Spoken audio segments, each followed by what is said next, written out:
Sveiki, sveikinuosi su jumis sausio 22 dieną. Pradedu naują vlogą. Važiuojam dabar. Kažkurią dieną vyrui, kaip jisai buvo darbe, parašiau, kad davai pasidarom kokią dieną tokį žieminį pikniką. Tai taip tiesiog gavosi, kad šiandien jisai namuose. Ketvirtadienį šiandien, tai pagalvojom, kad šiandien ir važiuojam pas tą pikniką. Dabar yra 2:30 ir tiesiog važiuojam, pasikepsim dešrelių, pasidarysim hotdogų ir tiesiog smagiai ir fainai pasibūsim. Dabar yra labai nedidelis minusas. Sofija pamiegos lauke vežimėlį, jai labai patinka. Tai, žodžiu, labai faina idėja, kurią žiauriai norėjau įgyvendinti ir kad dabar važiuojam, labai laimingai jaučiuosi, nes kažkaip namai jau pradeda nervinti. Žinot, kaip būni daug namuose, tai kažkaip norisi, kad ir tas vaikas matytų kažką daugiau biškį negu tik namų sienas.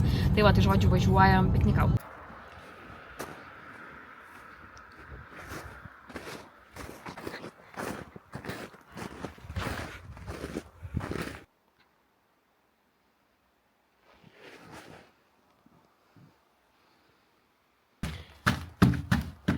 Atvažiavome labai fainą pavėsinę. Čia atvažiavom ir užklimpom baisiai, po to parodysiu kokioje vietoje. Bet nieko, įsikapstėm ir dabar esam labai fainą pavėsinį. Yra šiaip šaltoka. Sofija savo vežimėlį, vokelį, visą apdarytą, apipustytą ir jai atrodo labai cozy. Eisim keptis hotdogų. Dešrelės, garstyčios, česnakinis padažas, kitos dešrelės vyrui, traškus svogūnai ant viršaus. Nu, šiaip nelabai tokių dalykų mėgstu, bet ant tų dešrainių visai skanu. Po to bandelės ir Coca-Cola be kafeino, be cukraus ir be kalorijų, žodžiu, be nieko, tokia labai graži. Ir jau kepa ir nekepa, jau rūksta mūsų visas šitas dalykėlis.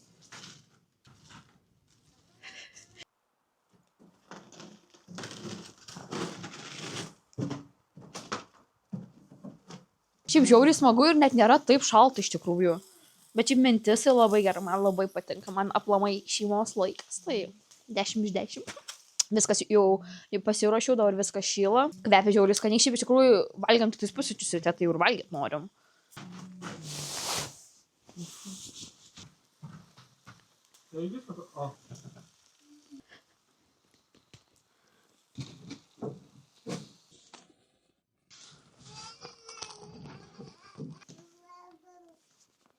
Vežimo pravažumas geras. Nu, žinokit, mes į mašiną šiaip smagiai pasibuvom, bet labai greitai, nes Sofija nenorėjo būti vežime, o iš vežimo ilgai išimta negalėjo būti. Tai užmigo tik tada, kai mes jau tvarkėmės, bet labai smagiai pasibuvom, labai prisiekėm. Dar norėčiau 10 kartų pakartoti, tik labiau pasiruošti, gal sakyčiau, apsirengti šiek tiek kitaip, išvažiuoti anksčiau iš namų, bet jau buvo žiauriai smagu. Labas rytas. Ar šiandien yra ta diena, kaip mes piknikavom? Tikrai ne, dabar yra jau visiškai kita diena. Šiandien yra gal 23 sausio, ar kelinta, žodžiu, net nežinau tiksliai. Dažausi ir važiuosiu susitikti su savo viena pažįstama.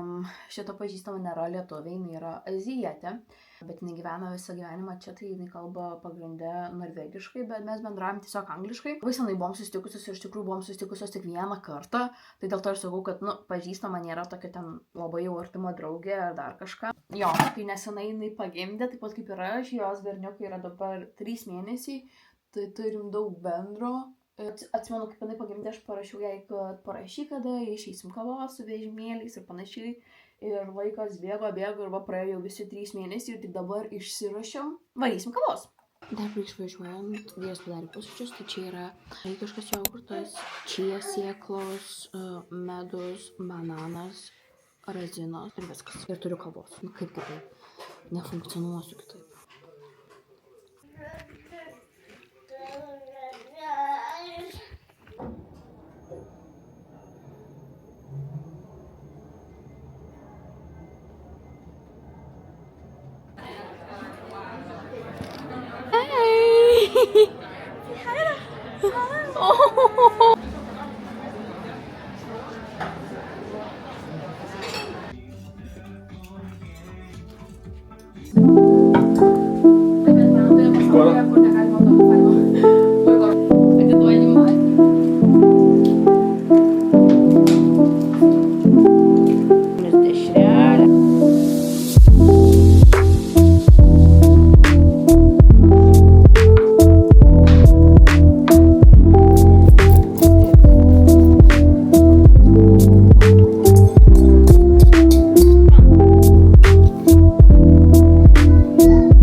Sveiki, sveikinuosi su jumis iš mašinos ir šiandien yra sausio 24 diena. Atvažiavam dabar iki Oslo, papusryčiavom namie, turėjom tokį lietą rytą, šeštadienio gražų sningantį rytą. Ir dabar atvažiavam iki Oslo, nes vyras turi šiek tiek reikalų. Ir tada važiuosim į salę, bet sportuosiu aš, nes visą savaitę jau nesportavau. Turėjau didelių bėdų su šonu, tada buvo moteriškos dienos, visa kita, tai žodžiu, taip ir išėjo, kad visą savaitę niekiek nepajudėjau, tai nusprendžiau pajudėti šiandien šiek tiek, tai vat.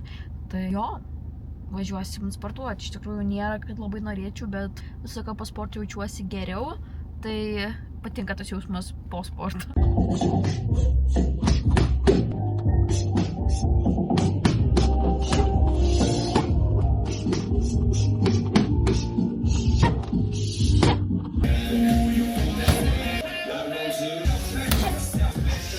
Labas rytas, dabar yra gal prieš 9 ir ryto ir šiandien yra kažkokia sausio diena, nežinau, 25 gal, 25, nežinau, žodžiu, ruošiuosi į šią man nagai perstatyti šitie nuo švenčių, tai ta prasme atrodo tiesiog tragiškai, tai pagaliau mano vizitas. Šiandien yra sekmadienis ir 10 ryto man nagai, visą laiką būna savaitgalį ir labai anksti, nes aš taip paprašau dėl vaiko.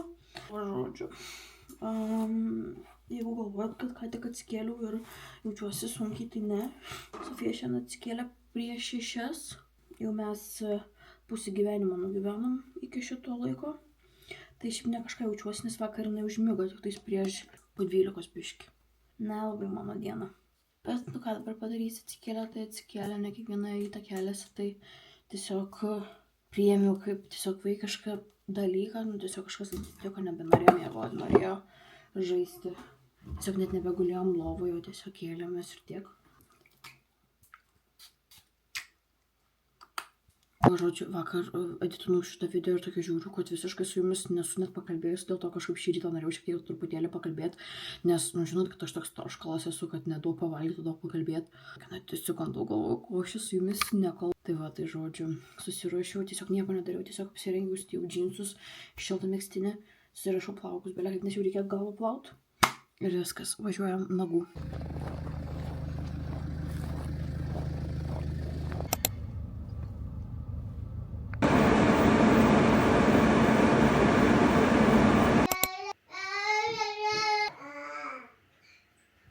Sveiki, mano mėlieji, šiandien yra 26 sausio diena, pirmadienį, dėl aš taip kalbu nežinau. Žodžiu, tai sveikinuosi su jumis iš mašinos, važiuojam dabar į tokią kaip sandaičių parduotuvę, ten yra visokių fainų dalykėlių, norėčiau susirasti kokias gal gražias lėkštes ar kažką tokio. Man patinka su vyru toks 90-ųjų vaibas, dar kažkas ir šiaip norim surasti kažką tokio įdomaus, gražaus, šiek tiek atsinaujinti ir tiesiog susirasti kažką faino, jaukaus, gražaus, tiesiog kokią interjero detalėlę, kažką. Važiuojam į tą parduotuvę. Tai važiuojam kartu ir šiandien labai graži diena, saulytė šviečia, tai tokia faina diena, vyras namie, tai žmona laiminga. Beje, šiandien vyras mano jau gavo akinius, tai jeigu išleis, aš po to jums parodysiu, kaip jisai atrodo. Patinka? Ne.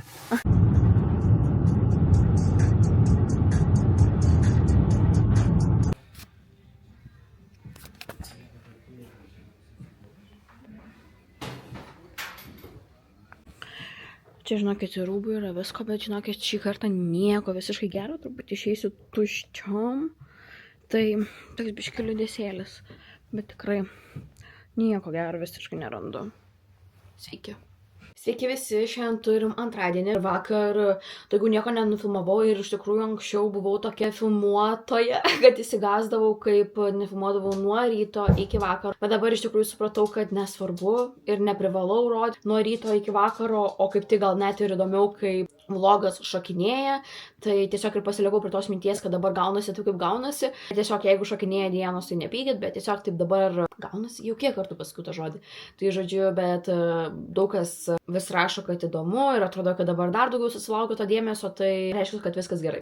Tai žodžiu, ką šiandien, dabar važiuojam vėl iš namų, dabar yra po 10, gal 10, reikia pampersų, reikia visokių tokių dalykėlių, dar vyrui reikia iki Oslo šiek tiek reikaliukų, tai tokie planai šiandien, nieko nieko ypatingo, aš norėčiau visai pabaigti šiandien šitą vlogą, bet jis yra dar gana trumpokas, tai žiūrėsim, kiek čia dar temsim, nes dėl to, kad labai nenoriu daryti didelės pauzės, kaip dariau praeitą sykį, įkelti jums video greičiau. Tai va, žiūrim, ką šitas mums antradienis parodys, važiuojam į dieną kartu. Sakiau išvažiuodama iš namų, kad jeigu šiandien negausiu žinutės, kad mano akiniai jau padaryti, tai labai susinervuosiu ir gavau žinutę. Tai važiuosim pasimti akinių, bet prieš tai nusiplaunam mašiną.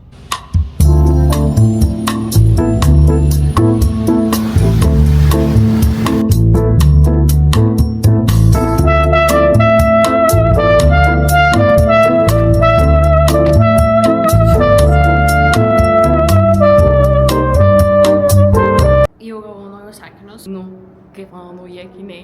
Šiaip žiauriai patenkinta esu ir jie žymiai yra patogesni negu kad mano seni, nes mano seni buvo metaliniai, dabar šitie žiauriai patogesni. Ir dar pasiėmiau nuo saulės akinius, nes dėl to, kad buvo vieną perki, kitas gaunasi nemokamai. 900 kronų. Tai pasiėmiau, sako, pasim dar vienus akinius. Ir aš sakau, o ką man dar vieni akiniai matymo, jeigu aš galiu pasimti saulės akinius, tai pažiūrėkit, bus susirasti. Va tokie mano saulės akiniai, gražiai. Ir šiaip žiauriai bus fainai, nes dėl to, kad aš visą laiką vasarom norėdavau nešioti akinius ir negalėdavau, nes dėl to, kad nieko nematydavau, o dabar jie yra su mano dioptrijom, tai viską matysiu ir bus žiauriai super. Tai va, ačiū. Ir beje, vakar, kur buvau toj parduotuvėj, kur matėte, kur sandučių panašiai nieko, ten įdomaus neradau, tarsi mane buvo visiškai nieko, bet radau veidrodį. Šiaip žiauriai norėjau veidrodžio pilnų ūgių, kas ją matyčiau, bet buvo tik tais toks labai nudroštas, bet buvo labai fainas apvalus, tai būtent tą apvalą ir pasiėmiau. Tai va, tai tik vieną dalyką įsinešiau fainesnį iš tos parduotuvės. Tai buvo žiauriai gaila, nes anksčiau būdavo daug visko, bet kaip man reikia kažko, tai niekada nieko nėra. Mes jau grįžom namo ir pasiėmėm akinius ir dar užsukom į kelias parduotuvės. Tai greitai padarysiu greitą haulą, šiaip labai čia mažai dalykų, nes dėl to, kad šiaip dar reikėjo man iki Jisko ir panašiai, bet Sofija atsikėlė ir daugiau nebenorėjo būti mašinoj. Aš dar ją bandžiau su ją žaisti mašinoje, dar bendrauti, viską daryti, dainuoti, bet jinai tiesiog nenorėjo. Tai tiesiog pasakiau, kad tiesiog važiuojam namo ir viskas, tai nuvažiuosim kitą dieną. Negaliu trumpai parodyti, ką šiaip nupirkau. Tai nupirkau tokius 3 indelius, tokius tiesiog miltams, ronams, kruopom, kažkam tam, nes tiesiog niekada dar tokių neturėjau ir visą kaip kažkur pamatau, man tai patinka ir taip gražu ir taip tvarkinga, estetiška atrodo, tai tiesiog pasiėmiau tokius 3. Žinau, jeigu matysiu, kad su laiku reikės daugiau, tai pasiimsiu daugiau, bet šiai dienai tiesiog 3 pradžiai. Tada dar pasiėmiau tokius 3 konteineriukus, kaina 40 kronų, tai šiaip žiauriai mažai. Ir va, tokie va tiesiog paprasti, nieko ypatingo, ar arbatai, ar kavai, ar cukrui, ar druskai, ir tokius pasiėmiau 3. Tada pats tiesiog paprasčiausias, kur dėti įrankiams ir dar pasiėmėm įrankių, tai čia tiesiog šakutės, tai pasiėmėm peilius, šaukštus ir šakutės, nes mums tiesiog jau reikėjo šiek tiek atsinaujinti savo visus įrankius ir gal šiek tiek noriu papasakoti, kodėl aš apsipirkinėju namams. Tai pradėkime gal nuo to, kad gal nesenai atsimenat, kad mes kraustėmės. Mes įsikraustėm iš tų savo senų namų ir trumpam atsikraustėm pagyventi pas mano vyro tėvus, pas mano uošvius, tiesiog trumpam, kol susirasim kitą gyvenamąją vietą. Tai va prabėgo gal kiek čia prabėgo 2-3 mėnesiai ir mes susiradom kitą gyvenamąją vietą ir tiesiog kraustumės vėl. Negalvokit, kad mes tampam vaiką kažkur pirmyn atgal, man taip pat tai žiauriai nepatinka ir noriu tiesiog stabiliai ir vienoje vietoje gyventi, bet taip tiesiog gavosi, šiaip tai kraustom mes kas kelis mėnesius, bet taip tiesiog gavosi šį kartą. Tai va, tai žodžiu, tai biškutį pabuvom pas uošvius, dabar gyvensim jau savo namuose. Tai va, tai kitam vlogą norėsiu parodyti šiek tiek kraustymosi visokių dalykėlių, visko. Šiaip žiauriai laukiu, turėsim savo kampą, savo namus, tai tiesiog žiauriai laukiu. Iš tikrųjų, tai tas gyvenimas pas uošvius buvo protingiausias dalykas tuo metu, tai dėl to taip ir gavosi. Šiaip džiaugiuosi, kad turėjom aplamai kur pagyventi tą laiką, kol ieškojom kažko kito, tai esu dėkinga jiems, kad priėmė. Aišku, jie turi labai didelį namą, daug kambarių, tai mes turėjom kur apsistoti. Jo, trumpai tariant, tiesiog taip ir atsitiko, kad trumpam atsikraustėm pas juos, o dabar vėl įsikraustom, tai iš tikrųjų mes net neturėjom čia labai daug daiktų savo iškrautų, tai tiesiog viską, ką turim, viskas yra rūsyje, dėžėse vis dar. Tiesiog, kaip kraustysimės, viską turėsim jau ready to go. Tai žodžiu, tai norėjau papasakoti, paupdėti mūsų gyvenimą. Tai šitas planas visą laiką toks ir buvo, kad atsikraustom dabar pas Uošvius, o po to susiradę kitą gyvenamąją vietą, įsikraustom ir neturėjom nutarę jokio laiko tarpo, kiek mes čia būsim. Tai žinojom, kad nenorim ilgai užsibūti, vis tiek kaip šeima norim gyventi atskirai ir tai suprantama, kad su vaiku mažu ir su 2 šunim tikrai norisi turėti savo kampą. Tai žodžiu, tikrai netampom vaiko pirmyn atgal, bet tiesiog taip gavosi ir pagalvojus viską, tai čia buvo tikrai vienas geriausių sprendimų, nes galėjom neskubėdami paieškoti gero varianto, jisai iškrito ir dabar dėl jo labai džiaugiuosi. Tai turbūt, kad šį kartą tiek iš manęs, labai nenoriu daryti didelės pauzės tarp seno video, nes praeitą kartą dariau netgi mėnesio pauzę, kas man labai nepatiko. Tai rytoj manau, kad pradėsiu filmuoti vėl iš naujo, savaitgalį turiu tokių šiokių planų. Manau, kad jums bus įdomu pastebėti tai filmuosiu mūsų kraustimąsi. Per savaitę norim atsikraustyti, jau aišku, neturim kur skubėti, bet norėtumėm jau pirmadienį kitą atsikelti naujuose namuose. Tai laukia daug darbo, bet labai esu pasiruošusi tam, nes kraustysimės į savo naujus namus, kas yra labai fainai. Tai žodžiu, tiek iš manęs. Labai ačiū, kad žiūrėjote, kad palaikote, kad būnate. Beje, labai noriu padėkoti už praeitą video tokias didelės peržiūras. Visiškai to nesitikėjau, atrodo pats paprasčiausias video ir dar labai ilgai užtrukau, bet atrodo ant to video, kur labiausiai nesitikė, kad kažkas išeis, ant to visą laiką kažkaip ir išeina. Tai labai ačiū, kad žiūrėjot, ačiū, kad palaikot ir susitiksim kitam mano video. Iki!